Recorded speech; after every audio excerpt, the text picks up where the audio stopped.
Wabarakatuh. Ketemu lagi kita di mata kuliah bahan bangunan kedua. Jadi untuk mata kuliah bahan bangunan 2 pada hari ini itu kita masih membahas tentang agregat. Kalau di pertemuan awal itu kita sudah membahas tentang pendahuluan, klasifikasi agregat, dan penambangan serta pengolahan agregat. Hari ini kita akan membahas tentang sifat-sifat agregat dan ukuran maksimum daripada butir-butir agregat. Oke, yang pertama itu coba kita bahas itu adalah sifat-sifat fisik dan pengujian daripada agregat.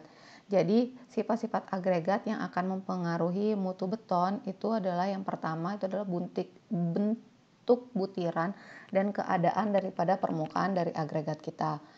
Butiran agregat itu biasanya akan berbentuk bulat atau ini biasanya agregat yang berasal dari sungai atau pantai. Dia ada juga yang tidak beraturan, bersudut tajam dengan permukaan kasar, dan ada juga yang berbentuk pipih dan lonjong. Kemudian bentuk-bentuk butiran itu berpengaruh pada yang pertama luas permukaan agregat, terus jumlah air pengaduk nanti pada beton, kestabilan atau ketahanan beton atau durabilitasnya, kelecekan workability, dan kekuatan beton itu sendiri. Keadaan permukaan agregat itu akan berpengaruh pada daya ikat antara agregat dengan semen. Jadi kalau misalnya agregat kita permukaannya kasar, maka nanti ikatannya akan semakin kuat. Sedangkan kalau misalnya agregat kita permukaan licin, nanti ikatan yang terbentuk antara agregat dengan semen itu juga akan lemah. Terus yang kedua, sifat yang berpengaruh itu adalah kekuatan daripada agregat. Kekuatan agregat itu adalah kemampuan agregat untuk menahan beban dari luar. Nah, kemampuan agregat itu meliputi kekuatan tarik, tekan, lentur, geser, dan elastisitas. Yang paling dominan dan yang perlu kita perhatikan itu adalah kekuatan tekan dan elastisitas daripada batuan itu sendiri. Pengujian kekuatan agregat itu bisa meliputi yang pertama pengujian kuat tekan, terus yang kedua pengujian kekuatan agregat dengan goresan batang tembaga atau dengan bejana Rudelov, terus juga ada pengujian keausan dengan menggunakan mesin aus Los Angeles. Kekuatan dan elastisitas agregat itu dipengaruhi oleh yang pertama yang pasti adalah jenis batuannya itu sendiri. Yang kedua susunan mineral agregat kita, terus yang ketiga struktur dan kristalisasi daripada butiran agregat, porositas, dan yang terakhir adalah ikatan antara butiran-butiran agregat. Salah satu cara pengujian kekuatan agregat yang akan digunakan yaitu dengan membentuk batuan, bentuknya bisa seperti kubus, nanti ukurannya adalah 50 mm, atau misalnya berbentuk silinder, nanti diameternya adalah 25 mm atau bisa juga 50 mm. Nah, untuk tingginya itu biasanya harus 2 kali daripada diameter benda uji kita. Dalam pengujian kekuatan agregat itu ada beberapa istilah yang sering kita dengar. Yang pertama itu adalah kekuatan hancur, nilai kekuatan pukul atau impact, dan ketahanan aus. Jadi kalau misalnya untuk pengujian kekuatan agregat itu ada beberapa standar yang digunakan. Jadi beda negara itu beda standar. Jadi ada yang namanya adalah British Standard atau istilahnya adalah BS, ada ASTM, ada SNI, dan ada SII. SII itu adalah Standar Industrial Indonesia. Nah, kalau British Standard itu bisa kita cari pengujian kekuatan agregat itu di BS 812/1967. Kalau di ASTM itu di C131 dan C535. Kalau di SNI itu SNI nomor 32417/1997 dan SSI itu bisa kita cari di 0079/79. Kalau ASTM juga bisa cari di C235 dan 68. SII juga itu ada 0053 dan 1975. Nah, kalau yang ASTM C235/68 dan SSI 0053/1975 ini untuk kekuatan dengan menggunakan goresan. Nah, agregat yang lemah itu biasanya hanya diperbolehkan 5% saja daripada total agregat kita. Selanjutnya itu adalah berat jenis daripada agregat. Jadi berat jenis itu adalah perbandingan berat suatu benda dengan berat air murni pada volume yang sama pada suhu tertentu. Berat jenis agregat itu tergantung daripada pertama, yang pasti adalah jenis batuan kita. Kedua, susunan mineral agregat. Terus struktur daripada butiran, dan yang terakhir adalah porositas daripada batuan.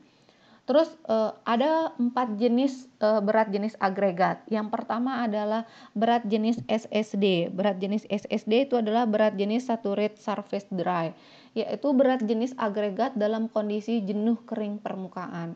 Selanjutnya ada yang namanya adalah berat jenis semu. Berat jenis agregat yang memperhitungkan berat agregat dalam keadaan kering dan volume agregat dalam keadaan yang kering. Yang ketiga itu adalah berat jenis bulk. Jadi berat jenis agregat itu ia memperhitungkan berat agregat dalam keadaan kering dan seluruh volume agregat. Dan yang terakhir itu adalah berat jenis absolut, itu merupakan perbandingan berat agregat yang masif dengan berat air murni pada volume yang sama dan suhu yang tertentu. Jadi kalau kita mau melakukan pengujian berat jenis agregat, itu pengukuran volume agregat pada proses penentuan berat jenis agregat itu bisa kita lakukan dengan hukum Archimedes.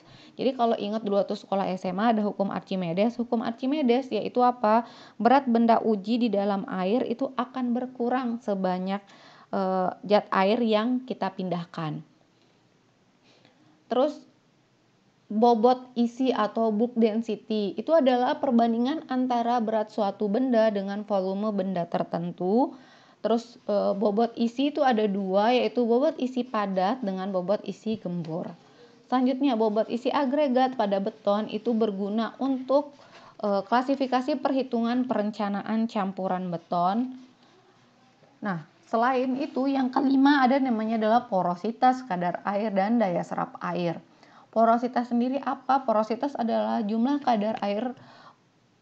kadar pori-pori yang ada pada agregat, baik itu pori-pori yang dapat tembus air maupun tidak, yang akan kita nyatakan dalam persen terhadap volume agregat. Porositas agregat itu erat hubungannya dengan berat jenis agregat, daya serap air, sifat kedap air, dan modulus elastisitas.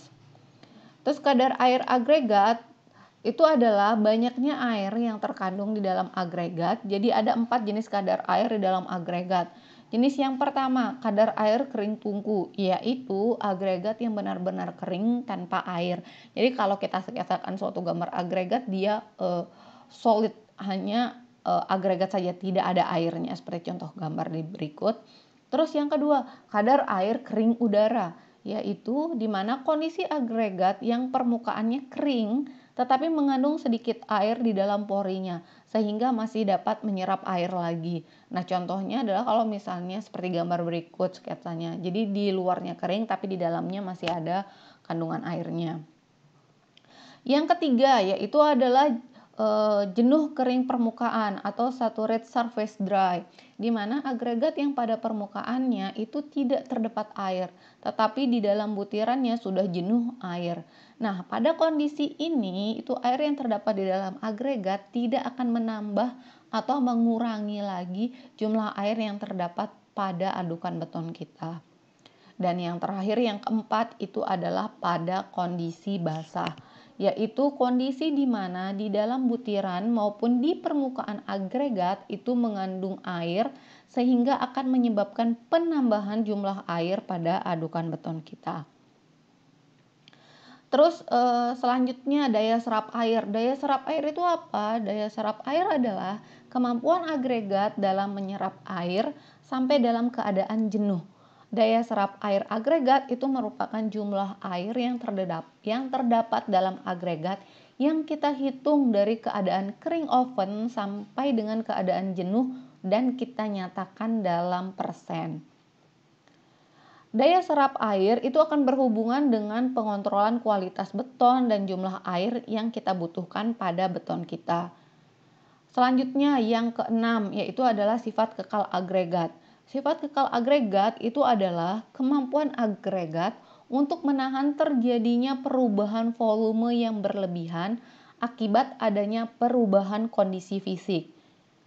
Penyebab perubahan fisik misalnya adanya perubahan cuaca dari panas ke dingin, beku ke cair, basah ke kering, mulai susut lah. Terus yang ketiga akibat Fisik yang ditimbulkan pada beton itu adalah kerutan-kerutan setempat, retak-retak pada permukaan beton, pecah pada beton itu yang dapat membahayakan konstruksi secara keseluruhan. Nah, sifat tidak kekal pada agregat itu ditimbulkan oleh apa? Yang pertama, adanya sifat porus pada agregat dan adanya bahan-bahan yang menempel pada agregat kita seperti lempung atau tanah liat. Terus sifat yang ketujuh itu adalah reaksi alkali agregat. Nah, reaksi alkali agregat itu adalah reaksi antara alkali Na2O K2O yang terdapat pada semen dengan silika aktif yang terkandung di dalam agregat. Reaksi alkali hidroksida dengan silika aktif pada agregat itu akan membentuk alkali silika gelembung di permukaan agregat. Nah, gelembung ini itu akan bersifat mengikat air, yang selanjutnya volume gelembung itu akan mengembang dan kemudian kalau pada beton dia akan menimbulkan retak-retak. Pada konstruksi beton yang selalu berhubungan dengan air itu perlu kita perhatikan reaksi alkali agregat yang aktif. Nah, kalau misalnya tadi kalau alkali agregat itu adalah Na2O dan K2O. Nah, kalau misalnya kita mau menguji kekekalan atau soundness daripada agregat kita, itu kita biasanya menggunakan natrium sulfat NaSO4 itu sebanyak 12% pada bagian yang hancur maksimum, sedangkan kalau misalnya magnesium sulfat atau MgSO4 itu bagian yang hancur maksimumnya itu adalah sebanyak 10%. Terus sifat termal meliputi koefisien pengembangan linier panas dan jenis daya hantar panas. Terus nanti pengembangan linier pada agregat sebagai pertimbangan pada konstruksi beton dengan kondisi suhu yang berubah-ubah. Sebaiknya nanti koefisien pengembangan agregat linier itu sama dengan nilai koefisien pada semen. Nilai koefisiennya itu untuk semen itu adalah 11 kali 10 pangkat minus 6 sampai dengan 16 kali 10 pangkat minus 6 per derajat Celcius. Sedangkan agregat itu biasanya tergantung, tapi bisa kita masukkan tadi dengan koefisien linear daripada semen kita. Nah, panas jenis dan daya hantar panas sebagai pertimbangan pada beton itu adalah untuk mengisolasi panasnya itu sendiri. Gradasi agregat. Pada beton itu gradasi agregat akan berhubungan dengan kelecekan beton segar, nilai ekonomis dan karakteristik daripada kekuatan beton itu sendiri. Kalau tadi adalah sifat-sifat agregat kita. Nah, berikut adalah syarat agregat itu menurut SNI, ASTM dan standar industri Indonesia. Jadi nanti di sini yang akan saya berikan hanya syarat mutu agregat berdasarkan ASTM C33/86. Kalau nanti untuk yang SNI dan SII nanti kita bisa bahas di materi yang lain. Yang pertama, kalau syarat mutu agregat berdasarkan ASTM, untuk yang pertama adalah agregat halus. Kadar lumpur atau bagian butir lebih kecil daripada 75 mikron atau dia ayakan nomor 200 dalam persen berat maksimumnya itu adalah yang pertama. Kalau untuk beton yang mengalami abrasi itu nilainya adalah 3, sedangkan untuk beton lainnya itu adalah nilainya 5,0. Nah, kadar gumpalan tanah liat dan partikel yang mudah direpihkan itu maksimal nilainya adalah 3,0%. Nah, kandungan arang dan lignit itu kalau misalnya dia tampak permukaan beton yang kita pandang penting, maka kandungannya maksimal adalah 0,5%. Kalau misalnya untuk beton jenis lainnya itu bisa nilainya adalah 1%. Agregat halus itu bebas dari pengotoran zat organik yang akan merugikan beton. Bila kita uji dengan larutan natrium sulfat dan kita bandingkan dengan warna standar, maka dia tidak lebih tua dari warna standar. Jika warnanya lebih tua, maka agregat halus itu harus kita tolak, kecuali apabila yang pertama warnanya lebih tua timbul oleh adanya sedikit arang lignit atau yang sejenisnya. Yang kedua, kita uji dengan cara melakukan percobaan perbandingan kuat tekan mortar yang memakai agregat tersebut terhadap kuat tekan mortar yang memakai pasir standar silika. Nah, nanti hasilnya itu menunjukkan nilai kuat tekan mortar tidak boleh kurang daripada 95% daripada kuat tekan mortar yang memakai pasir standar.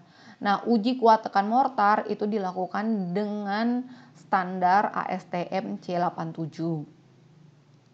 Agregat halus yang akan kita pergunakan untuk membuat beton yang akan mengalami basah dan lembab secara terus-menerus atau yang berhubungan dengan tanah basah itu tidak boleh mengandung bahan yang bersifat reaktif terhadap alkali dalam semen yang jumlahnya cukup dapat menimbulkan pemuaian yang berlebih di dalam mortal atau beton itu sendiri. Agregat yang reaktif terhadap alkali itu boleh kita pakai untuk membuat beton dengan semen yang kadar alkalinya kita hitung sebagaimana setara dengan natrium oksida Na2O ditambah dengan 0,658 K2O itu nilainya tidak boleh lebih daripada 0,60% atau dengan penambahan yang dapat mencegah terjadinya pemuaian yang membahayakan akibat adanya reaksi alkali tadi pada agregat tersebut. Terus sifat kekal itu kita uji dengan larutan garam sulfat. Jadi yang pertama, kalau misalnya jika kita panaskan dengan natrium sulfat seperti yang saya bilang tadi di kekekalan atau di soundness-nya, bagian yang boleh hancur itu hanya maksimal 10%. Nah, kalau dia pakai magnesium sulfat, bagian yang boleh hancur itu maksimal hanya 15%. Susunan besaran butir gradasi. Nah, agregat halus itu harus mempunyai susunan butiran dalam batasan-batasan tertentu. Nah, ini adalah kalau misalnya kita lihat syarat-syarat dari gradasi agregat halus menurut daripada ASTM kita. Jadi kalau misalnya ukuran lubang ayakannya 0,95 mm, maka persentase lolos kumulatifnya itu adalah sekitar 100% dan seterusnya. Agregat halus itu tidak boleh lebih mengandung bagian yang lolos lebih dari 45% pada suatu ukuran ayakan dan tertahan pada ayakan berikutnya. Nah, modulus kehalusannya itu tidak boleh kurang daripada 2,3 dan tidak boleh lebih dari 3,1. Selanjutnya, kalau tadi kita udah bahas syarat mutu agregat halus, selanjutnya adalah syarat mutu agregat kasar. Nah, agregat kasar yang akan kita pergunakan untuk membuat beton yang akan mengalami basah dan lembab secara terus-menerus itu tidak boleh mengandung bahan yang bersifat reaktif terhadap alkali, sama aja seperti agregat kasar di dalam semennya yang jumlahnya cukup dapat menimbulkan pemuaian yang berlebihan di dalam mortar atau beton. Agregat yang reaktif terhadap alkali itu boleh kita pakai untuk membuat beton dengan semen yang kadar alkalinya itu setara dengan natrium oksida. Ini syaratnya masih sama dengan agregat halus tadi. Nah, selanjutnya bagaimana kita melakukan pengujian sifat-sifat agregat. Cara memeriksa sifat agregat yang pertama, untuk mengetahui kandungan tanah liat atau lumpur pada pasir itu kita lakukan dengan cara meremas atau menggenggam pasir dengan tanah. Bila pasir masih terlihat bergumpal dan kotoran tertempel di tangan, berarti pasir masih banyak mengandung lumpur. Kandungan lumpur itu dapat pula dilakukan dengan mengisi gelas dengan air, kemudian kita masukkan sedikit pasir ke dalam gelas. Setelah kita aduk dan kita diamkan beberapa saat, maka nanti bila pasir mengandung lumpur, lumpur tersebut akan mengendap di bawahnya, di atasnya. Mengapung, jadi lumpur-lumpur tersebut dia akan mengapung di atas air kita. Nah, selanjutnya ada yang namanya adalah pemeriksaan kandungan zat organik, itu dilakukan dengan cara memasukkan pasir ke dalam natrium hidroksida sebanyak 3%, kemudian kita aduk dan kita diamkan selama 24 jam. Nah, nanti warnanya akan dibandingkan dengan warna pembanding. Sifat kekal diuji dengan larutan jenuh garam natrium sulfat atau magnesium sulfat. Untuk memeriksa agregat kasar, kerikil alam atau batu pecah itu dilakukan sama seperti pengujian pada pasir dengan ditambahkan dengan pemeriksaan kekerasan dan ketahanan aus. Jadi yang pertama, pemeriksaan kekerasan kerikil itu dilakukan dengan menggunakan bejana Rudelov. Bagian yang hancur atau tembus ayakan 22 mm itu tidak boleh lebih daripada 32%. Pemeriksaan ketahanan aus itu kita lakukan dengan mesin Los Angeles. Bagian yang hancur itu tidak boleh lebih daripada 50%. Nah, pemeriksaan berat jenis dan daya serap air menggunakan agregat kasar itu sama aja dengan agregat halus. Nah, tujuan daripada pemeriksaan berat jenis ini itu adalah untuk menentukan jumlah agregat atau volume padat dalam suatu campuran beton. Pemeriksaan berat jenis agregat dilakukan dengan cara yang pertama, ambil 5 kg agregat kasar, kemudian kita cuci agregat untuk menghilangkan lumpur. Nah, contoh agregat kita keringkan di dalam oven pada suhu 100 derajat Celcius sampai dengan 110 derajat Celcius sampai dia mencapai berat yang tetap, atau biasanya kita oven selama 24 jam. Kemudian kita dinginkan pada suhu kamar 1 sampai 3 jam dan kita timbang. Nah, ini kita sebut berat A. Selanjutnya, setelah dingin, contoh tadi kita rendam dengan air selama 24 jam. Selanjutnya contoh kita keluarkan dari air rendaman, lalu kita lap dengan kain sampai semua air yang melekat pada permukaan agregat tidak tampak lagi. Usahakan agar tidak terjadi penguapan melalui pori-pori agregat atau agregat kita dalam kondisi SSD. Nanti setelah itu contoh yang SSD tadi itu kita timbang. Nah, itulah yang dinamakan berat B. Kemudian contoh uji yang udah kita timbang di dalam air itu sambil kita usahakan tidak boleh ada. Kemudian contoh selanjutnya kita timbang di dalam air, lalu kita usahakan agar tidak ada udara lagi yang masih ada di dalam agregat dan air tersebut. Nah, itulah nanti yang namanya adalah kondisi C. Setelah kita timbang di dalam air, nanti contoh kita keringkan di dalam oven pada suhu 100 derajat Celcius sampai dengan 110 derajat Celcius sampai beratnya tetap, kemudian kita lakukan penimbangan. Berat jenis bulk itu adalah rumusnya A dibagi dengan B min C. A adalah tadi berat contoh kering oven, terus kalau misalnya B itu adalah berat contoh dalam kondisi SSD, sedangkan C itu adalah berat agregat kita di dalam air. Kalau berat jenis semu itu adalah A dibagi dengan A min C, berat SSD adalah B dibagi dengan B min C. Daya serap air itu adalah B min A dibagi A dikali dengan 100. Nah, bagaimana sih cara memeriksa agregat? Nanti lebih jelasnya itu bisa adik-adik dapatkan di mata kuliah lab bahan bangunan 2. Ini adalah contoh kalau misalnya kita melakukan pengujian berat jenis pasir.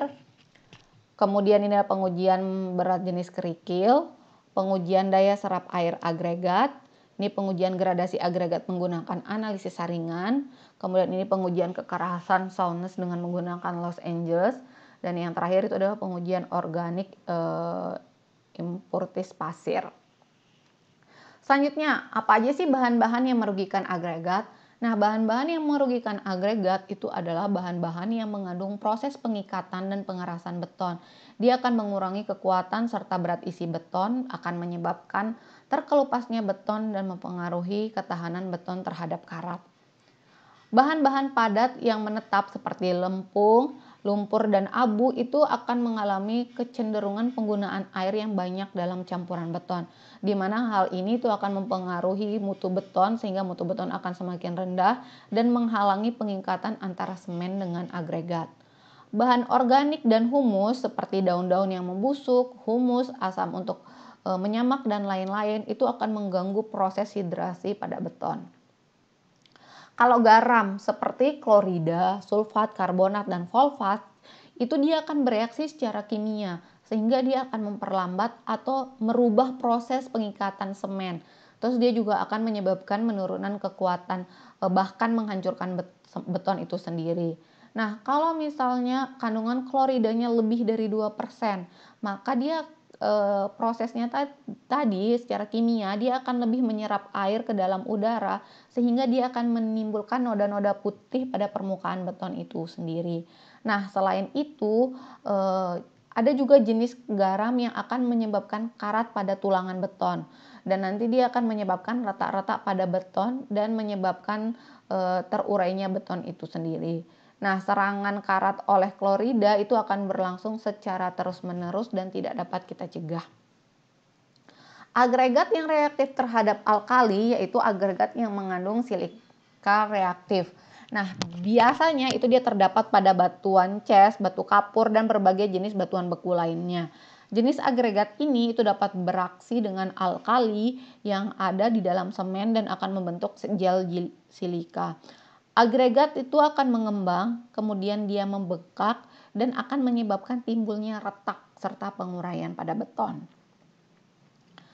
Selanjutnya kita coba membahas itu adalah gradasi atau susunan daripada butiran agregat. Jadi agregat kasar dan agregat halus.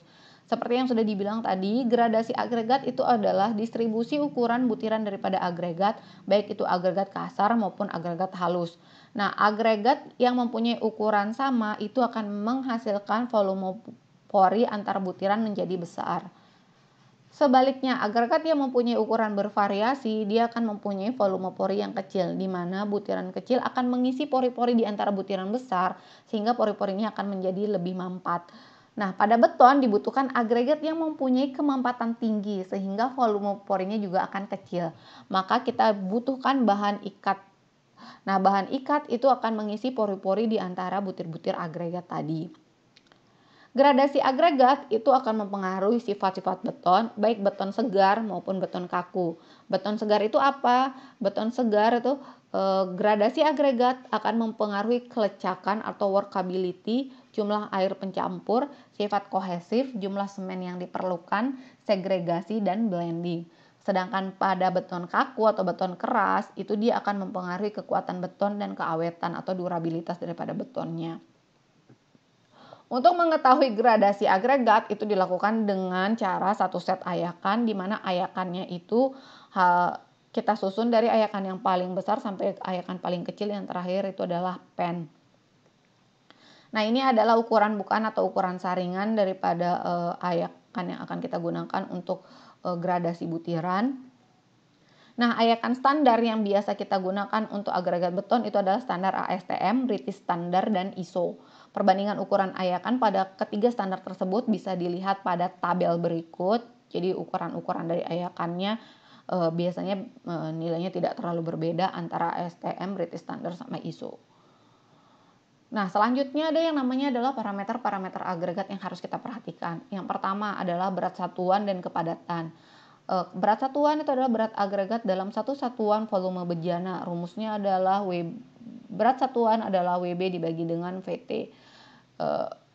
WB itu adalah berat butir agregat dalam bejana, dengan VT adalah volume total bejana, di mana VB ditambah dengan VP. VB adalah volume butir agregat dalam bejana, sedangkan VP adalah volume pori terbuka antar butir agregat. Porositas adalah volume pori yang terbuka dibagi dengan volume total bencana dikali 100%. Sedangkan kepadatan adalah volume butiran agregat dalam bejana dibagi dengan volume total bejana dikali dengan 100%. Kalau misalnya kita sudah punya nilai P, kita bisa cari dengan nilai kepadatan sama dengan 100 dikurangi dengan porositasnya.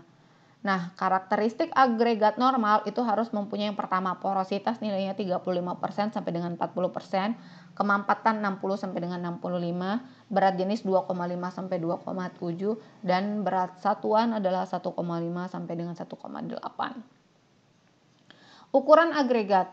Semakin besar butir agregat, maka semakin berkurang jumlah perekat atau semen yang kita perlukan. Terdapat batasan maksimum besar butir agregat sebagai berikut. Yang pertama, ukuran maksimum butir agregat itu tidak boleh lebih besar daripada 3/4 jarak bersih antar tulangan kita. Ukuran maksimum butir agregat itu tidak boleh lebih besar 1/3 daripada tebal plat. Ukuran maksimum butir agregat itu tidak boleh lebih besar 1/5 jarak terkecil antara bidang samping cetakan atau selimut beton.